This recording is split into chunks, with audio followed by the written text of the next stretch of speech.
Regard croisé, deuxième partie, et nous parlons bien sûr de cette libération, l'acquittement de Laurent Gbagbo et son ministre Charles Blé Goudé, qui se sont sortis vainqueurs de ce procès là qui a duré à travers le temps. On n'a finalement rien compris, le dossier est vide. On dit il y a la guerre, une seule personne ne peut pas se bagarrer. Oui, justement, lorsqu'on parle de la guerre, c'est entre deux ou plusieurs personnes, parce qu'on ne peut pas dire, on ne peut pas faire comparaître une seule partie pour vouloir faire un procès assez équitable. Et je disais tantôt, lorsque le bureau de Madame la procureure a fait comparaître des témoins à charge, donc c'était la honte même, c'était la honte. Donc à un certain moment, je me suis demandé, est-ce que Madame le procureur était en mission commandée ou bien elle me connaissait? Plus d'une quatre-vingtaine de témoins. Plus d'une quatre-vingtaine de témoins. Et 4000 et quelques vidéos vues. Hein? 4000 et quelques vidéos montées, parce que c'était pas toutes des vidéos qui étaient réelles, mais on a vu qu'on est parti chercher des images juste pour accabler les deux détenus. Et à un certain moment, je me suis dit, mais est-ce que Madame Fatou Bensouda, est-ce qu'elle a une conscience? Vous m'excusez.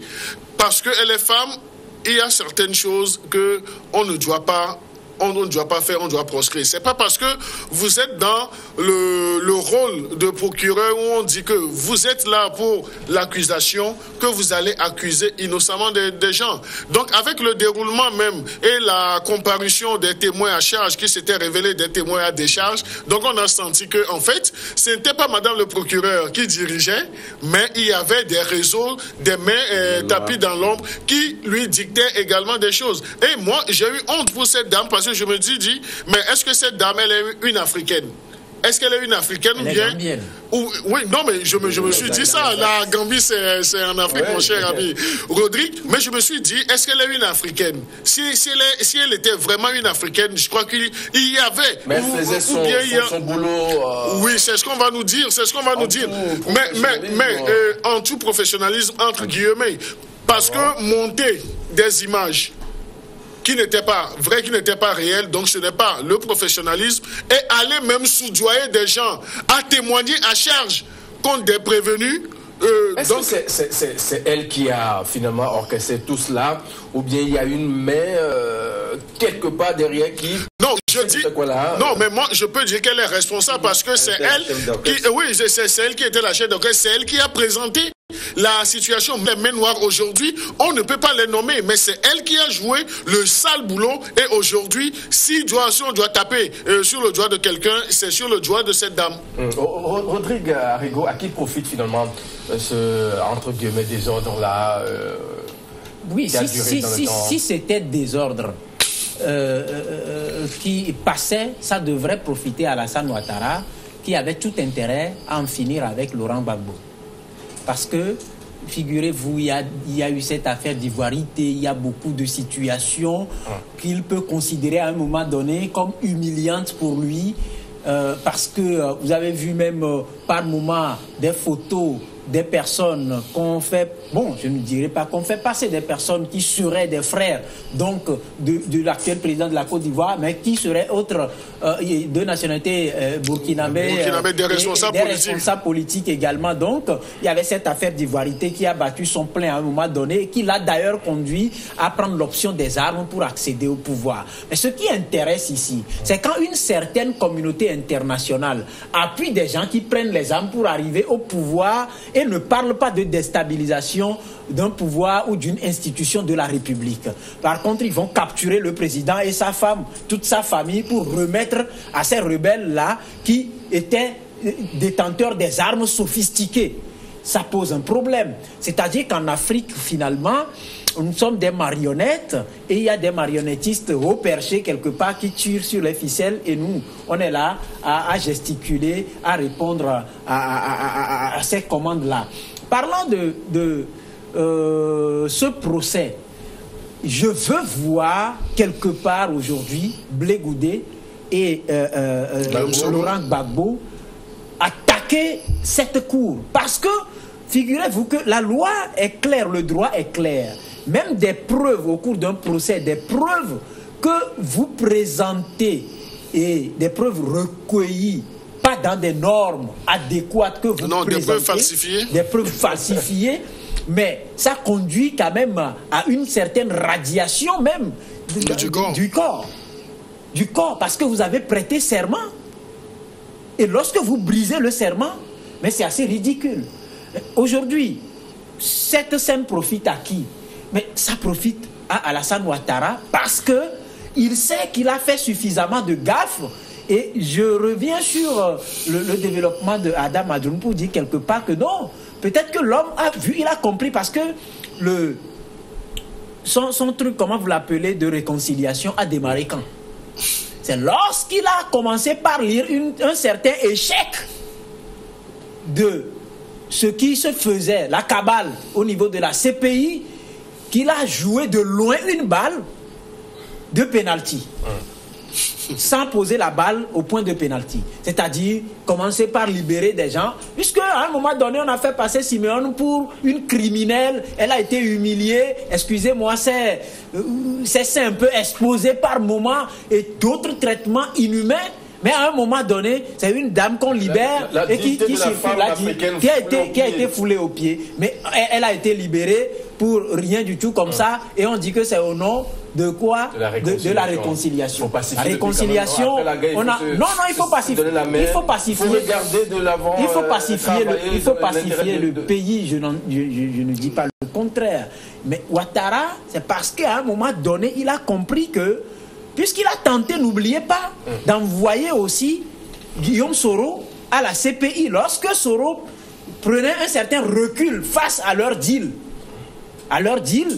et on a commencé par piquer des pions proches de Blé-Goudé, plutôt de Soro. Et là, mais quand il a senti l'isolement, il faut juste reprendre l'intervention de l'ancien président Henri Konan Bédié aujourd'hui pour comprendre. Il dit, en substance, ils ne sont pas d'accord avec la façon dont le pays est dirigé, qu'avec la libération de Gbagbo, mais c'est un coup de pouce pour la réconciliation parce qu'ils doivent avancer. Ça dit beaucoup de choses. Donc comprenez aujourd'hui que certes ça profite à Ouattara qui veut baliser un chemin pour que même si chasse aux sorcières il y a en avoir, que ça soit adouci. Merci, mais c'est ridicule, c'est le ridicule. Merci. Adam Adjoun, quand on a entendu ce matin Gbagbo libéré avec Blé-Goudé, il y a toute une liesse à Abidjan, au fond du pays. Ce qui veut dire que le mythe Gbagbo règne toujours sur le pays malgré la présence de Ouattara il y a bientôt 10 ans. Naturellement, parce que tout le monde sait que l'image de Laurent Gbagbo n'a jamais quitté la Côte d'Ivoire. Mais avant même d'en arriver, il y a un aspect de la question qui n'a pas suffisamment été abordé. Vous savez, avec les deux successions, les deux acquittements successifs, puisque nous avons constaté au niveau de Bemba et Laurent Gbagbo, il faut dire quelque part qu'aujourd'hui, la CPI joue sa survie. Parce que cela ne pouvait pas advenir sans que les Africains, à un moment donné, qui étaient soulevés contre le fait qu'il n'y avait que les dirigeants africains qui étaient donc, la plupart du temps, interpellés et puis incriminés par la CPI, même si dans des conditions un peu hémiplégiques que nous connaissons, puisque si on prend aujourd'hui le procès ou la manière dont les choses sont déroulées, avec Laurent Gbagbo jusqu'à son acquittement, vous voyez carrément un fil qui était carrément vide, avec des contorsions qu'on ne pouvait pas comprendre en termes juridiques normalement dans un contexte juridique assez assis. Parce que lorsque vous prenez la CPI, on suppose que c'est supra-juridiction qui pouvait normalement avoir des juristes de très haut niveau, de talentueux, qui pouvaient ne pas nous montrer ce que nous avons vu, avec des montages où on voulait coûte que coûte user de tous les artifices pour donc incriminer quelqu'un. Donc aujourd'hui, je pense que la CPI, comme je le disais tantôt, est en train de jouer sa survie, et je pense que tout ce que les Africains ont pensé dans un passé récent sur la CPI peut advenir si on ne prend pas garde. Donc il faudrait quand même tenir compte de cet aspect-là. Donc revenons donc à la question de la liesse qu'il y a aujourd'hui au niveau de la CPI à Abidjan et un peu partout à l'intérieur. Parce que comme je le disais tantôt, vous n'êtes pas sans savoir que réellement Gbagbo a toujours une certaine popularité. Non pas du fait qu'aujourd'hui, c'est vrai qu'Alassane Ouattara est venu et il a gagné les élections par 2 fois de suite. Il veut sortir par la grande porte, certes. Mais au-delà de tout, Laurent Gbagbo, compte tenu de son idéologie politique, a conservé une masse critique de la population ivoirienne. Et aujourd'hui, Alassane Ouattara même le sait. Aujourd'hui, avec, vous savez, les activistes politiques qui tournent autour, notamment le bloc de l'ancien président Bédié, qui est en train donc de se dessiner, parce que lors de la dernière sortie du secrétaire général du parti d'Alassane Ouattara, il a dit presque à demi-mot. Il y a un bloc qui est en train de se dessiner, parce que lorsque vous voyez un peu Alassane Ouattara qui est en train de dessiner un chemin, qu'après lui, il puisse quand même avoir toujours, pas derrière lui, ces pions qu'il positionne. Il faut donc faire barrière à ces pions-là. Et je pense que le front qui est en train de se dessiner aujourd'hui est un bon front. Et aujourd'hui, ça redessine entièrement le sphère politique ivoirien. Et on peut assister à vraiment du chamboulement, ou du moins à un schéma qui puisse donc refléter l'image de cette Côte d'Ivoire-là que nous avons connue par le passé. On a entendu ce matin, quand Gbagbo et Blegoudé sont acquittés, juste après, à Abidjan, c'est la joie totale, la danse dans les rues. On voit tout le pays en joie. Finalement, les gens acceptent Alassane Dramane Ouattara malgré eux, ou comment? Non, je crois que c'est la soif de la justice qui a amené les gens aujourd'hui dans les rues, dans presque toutes les villes de la Côte d'Ivoire. Nous avons vu les images, c'est assez émouvant ce qui s'est passé. Donc c'est dire que à un certain moment, on a tenté de cacher le soleil par la main, mais aujourd'hui les faits sont là, les réalités sont autres. Avec tout ce qu'on a, mis en route pour accabler et Laurent Gbagbo et Charles Blegoudé, aujourd'hui la justice leur a donné raison, parce que pour arriver à l'acquittement, donc c'est que les charges retenues contre les personnes ne devraient pas y être. Donc c'est dire que tout ce que le bureau de l'accusation, notamment le bureau de Madame le procureur, a créé comme information, comme charge, c'était des choses qui n'étaient pas assez vraies. Il nous en souvient également que au cours du procès, l'un des juges a même donné 6 mois au bureau de Madame la procureure d'aller se pourvoir, parce que tout ce que le bureau de Madame la procureure avançait comme des charges, des accusations, c'était assez léger et cela ne tenait pas. On lui a donné 6 mois afin qu'elle se pourvoie beaucoup plus, mais après ces 6 mois-là, donc elle est revenue plus catastrophique qu'avant, parce qu'elle est revenue avec des images même qui avaient circulé sur les réseaux sociaux, qu'elle a pris, donc qu'elle a monté. Là où il faut voir que les juges ont à un certain moment été vigilants, c'est que la défense de M. Gbagbo n'a même pas jugé bon de présenter, les éléments à décharge, mais a seulement demandé l'acquittement. Donc là, si les avocats de Gbagbo n'ont pas voulu aller sur ce terrain de défendre ou bien de plaider comme cela se doit ce dossier, c'est que tout ce qu'on a présenté, tout ce que Madame le procureur a présenté à travers ses substituts, c'était assez léger. Et le simple fait d'avoir démonté tout ce qui a été machination, c'est ça qui profite aujourd'hui à M. Gbagbo. Et là, avec la CVJR, avec tout le processus de réconciliation, oui, la commission réconciliation, parce qu'ils sont venus s'inspirer, donc la commission réconciliation et puis vérité, et autres là, que dirige une personnalité politique du côté de la Côte d'Ivoire. Donc je crois qu'à un certain moment, ils ont dû faire également des pressions pour que la vérité soit rétablie et qu'on puisse laisser libérer Laurent Gbagbo. Parce qu'un Laurent Gbagbo en prison, un Charles Blegoudé en prison continuellement ne faciliterait pas le processus de réconciliation. Aujourd'hui, on peut dire que ces deux personnalités, ces deux symboles de la Côte d'Ivoire vont sortir de la CPI, et là, il faudrait qu'ils jouent également un rôle d'apaisement pour que la Côte d'Ivoire ne puisse plus s'embraser. Rodrigue Arrigo, est-il possible encore aujourd'hui de croire à ces pays-là, quand on sait qu'il y avait Bemba qui était, finalement on a dit, il a été acquitté, on voit Gbagbo quelques années après, on dit le dossier est vide. Est-ce que c'est possible quand les gens disent aujourd'hui que c'est une juridiction en fait qui est faite rien que pour les Africains? Ils n'ont pas raison de croire à cela? Non, mais ils ont raison quelque part. Mais au même moment, il faut comprendre que c'est l'Afrique qui refuse de prendre son destin en main et qui se fait dicter la loi sur notamment l'heure à laquelle les Africains doivent se réveiller, l'heure à laquelle ils doivent par exemple se coucher, par une certaine mafia bien organisée qui pille les ressources du continent. Vous savez, hier, les gens ont décidé et ont fait de Laurent Gbagbo et Blé Goudé des démons, des assassins, des criminels. Et quand vous prenez les chefs d'accusation, ils ont tapé fort. Hein? Parlant de viol, crimes contre l'humanité, crimes de guerre. Et aujourd'hui, ils ont décidé que non, tout ça, ce n'est plus fondé. Ça veut dire que quelque part, ils sont sur un autre chantier d'intérêt.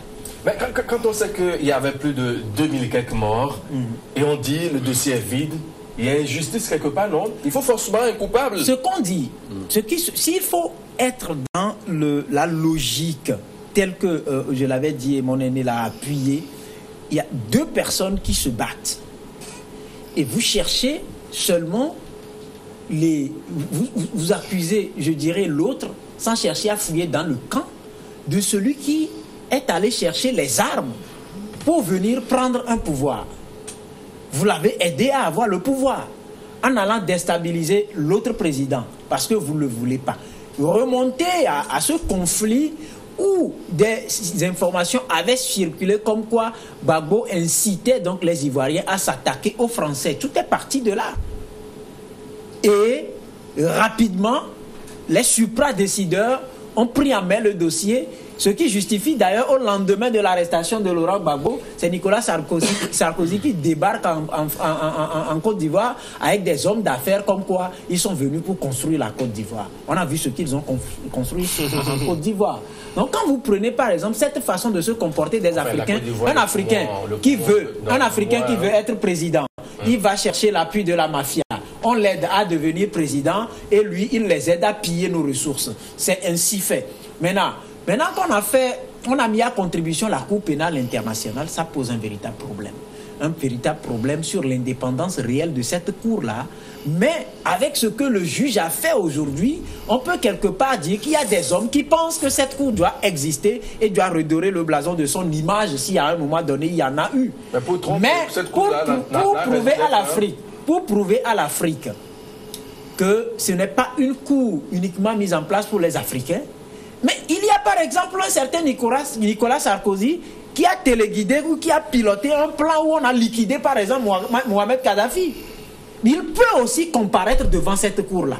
Il y a d'autres également qui ont monté des dossiers assez falsifiés pour déclarer la guerre à d'autres pays et pour aller piller leur pétrole. Alors, je crois que tous ces dossiers, figurez-vous, l'image, il y a une image par exemple qui circule, c'est vrai sur les réseaux sociaux, je ne sais pas si c'est monté, j'y mets un peu de trucs, mais quand vous voyez sur l'image, avec une sorte de char des Nations Unies, de la force spéciale des Nations Unies en RD Congo, avec des sacs qui sont tombés parce que, je ne sais pas, il y a eu un accident peut-être et que la charrette s'est renversée. Vous voyez, les gens attribuent une sorte de cobalt à ça, ainsi de suite et tout. Et on se demande ce que les cobaltes vont aller chercher dans les chars des forces spéciales qui sont censés venir assurer la sécurité des populations. Non, c'est un peu une logique générale où on comprend aujourd'hui qu'il revient aux Africains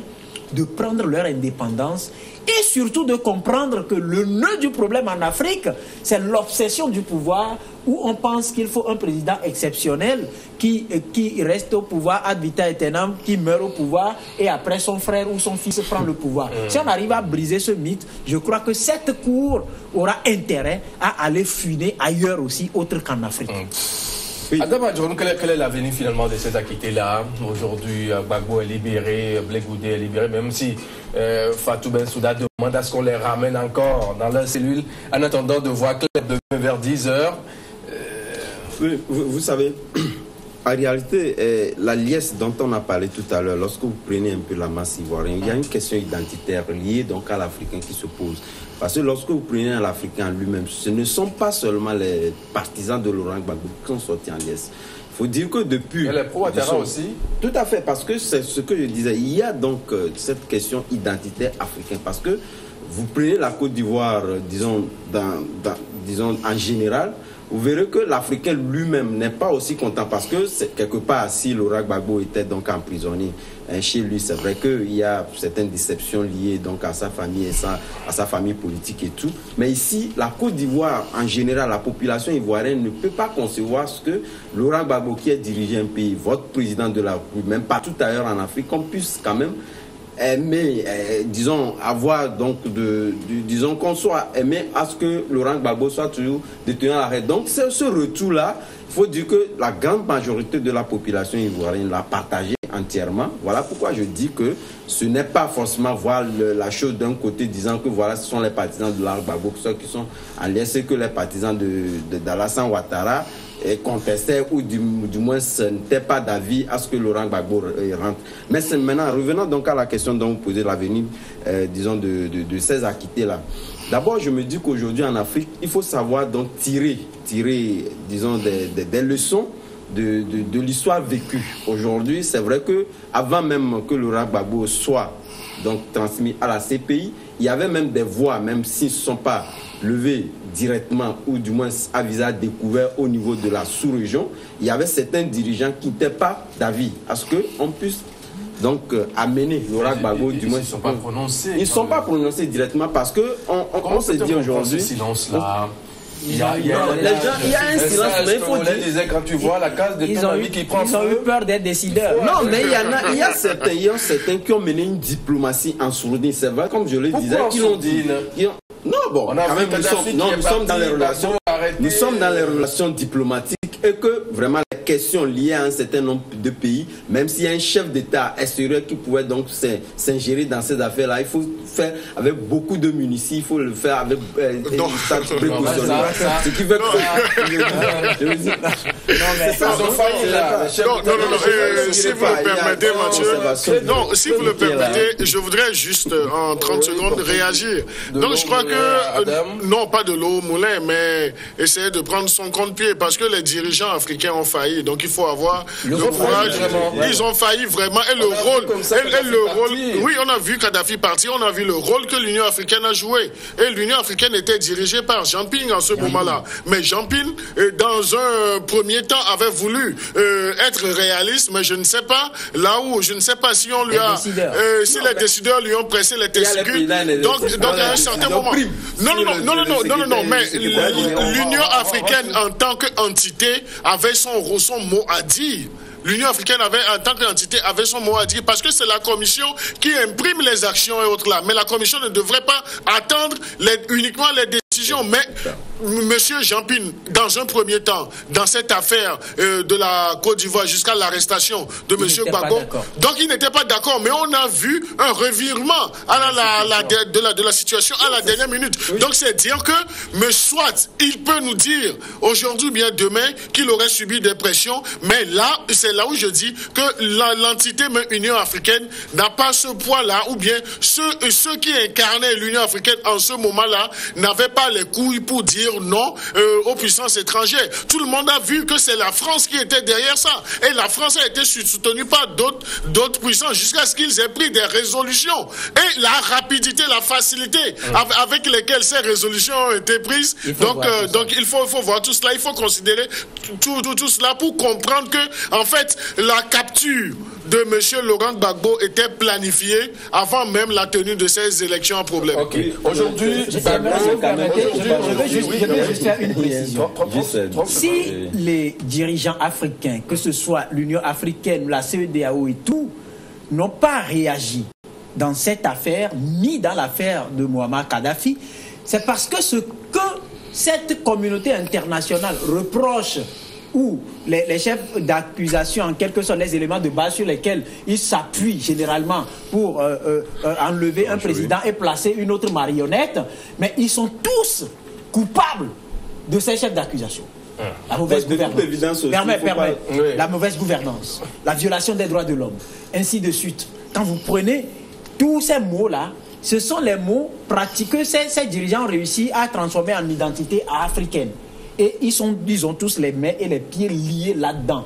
Maintenant, leur protection vient du fait que lorsqu'ils laissent cette mafia organisée piller les ressources des États, mais on les laisse sur place. Mais le jour où on trouve un autre répondant qui propose mieux, allez, on tourne la roue. C'est un peu à ce rythme. Donc l'Afrique doit se réveiller. Oui, bon, en réalité, moi, ce que je voulais ajouter, c'est que oui, ce que je voulais ajouter en réalité, si aujourd'hui, je me dis l'acquittement de Laurent Gbagbo aujourd'hui, le parti de Blegoudé ne participe pas seulement parce qu'il ne faut pas voir la chose dans sa forme. Et je crois qu'aujourd'hui, il y a une diplomatie externe aussi qui a joué son rôle pour cet acquittement. Parce qu'il faudrait seulement tenir compte de certains dossiers que la CPU a eu à traiter, où il y a eu des violations flagrantes, mais des gens qui n'ont jamais été acquittés. Mais il a fallu quand même que les Africains se lèvent et que certaines diplomaties puissent jouer leur rôle à la base pour qu'on en arrive là. Donc il faut tenir compte de ces concepts-là que de voir la chose sur sa forme tellement superficielle. Merci Adam Adronou, Rodrigue Aego et Credo Tété. On va devoir marquer la pause et on se retrouve dans un instant pour la suite du débat dans Regard Croisé.